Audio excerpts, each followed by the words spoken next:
We were supposed to get married on a Saturday afternoon. Everything was planned. The venue, the catering, the flowers, even the personalized vows. We had 120 guests flying in from around the country. I had my dress hanging in my closet.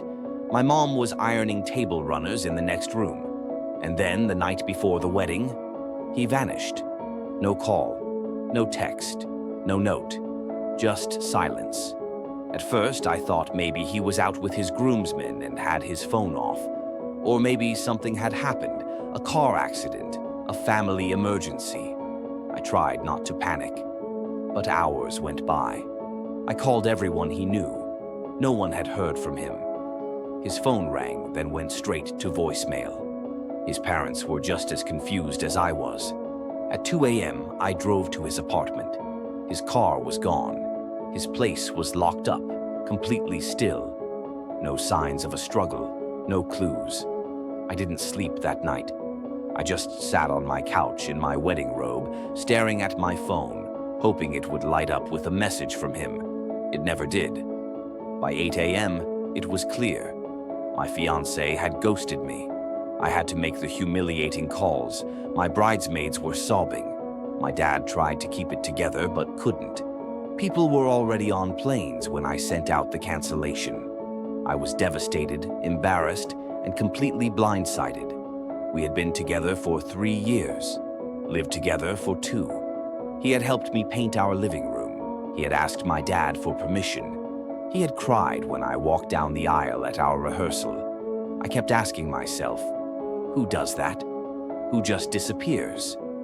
I went through all the emotions, heartbreak, anger, confusion. For a few days, I convinced myself he'd been kidnapped or hurt. I even filed a missing person report. And then, a week later, my best friend called me in the middle of the night. She sounded frantic. "Turn on Channel 6 right now." I fumbled for the remote.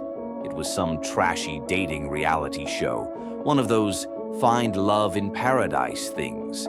A group of singles on a beach, doing interviews and playing stupid games.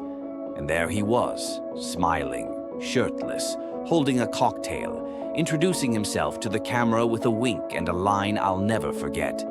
"I'm Ethan. I'm here to find real love." I dropped the remote. My stomach turned. He had left me the day before our wedding, to go on a reality dating show. It didn't make sense. These shows didn't just pluck people off the street. There was an application process, auditions, travel, NDAS. He had planned it. He had known for weeks, maybe months. He had looked me in the eyes while we picked out table linens and practiced our first dance, knowing he was going to vanish. And he didn't even have the decency to say anything. He just walked out of my life like it was nothing, like I was nothing. The worst part, he didn't even try to hide it.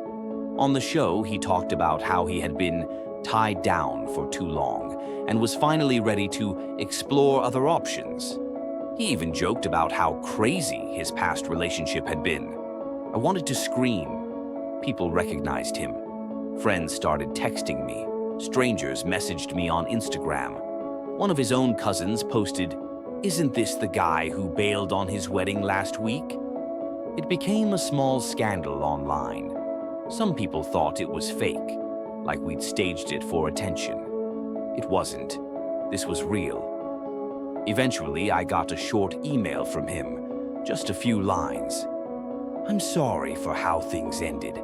I didn't know how to tell you. I didn't mean to hurt you. I hope you can move on." That was it. No explanation, no apology worthy of what he did. It took months for me to stop feeling like a punchline. I went to therapy. I blocked him on everything.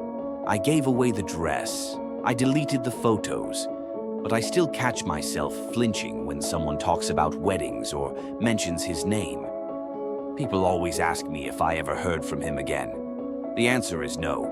He made it to episode 5 before being voted off the show. I watched it, just once. And when he got eliminated, he looked stunned, like the universe owed him something. Like he couldn't believe he was being rejected. But I just turned off the TV and smiled, because for the first time in months, it felt like justice.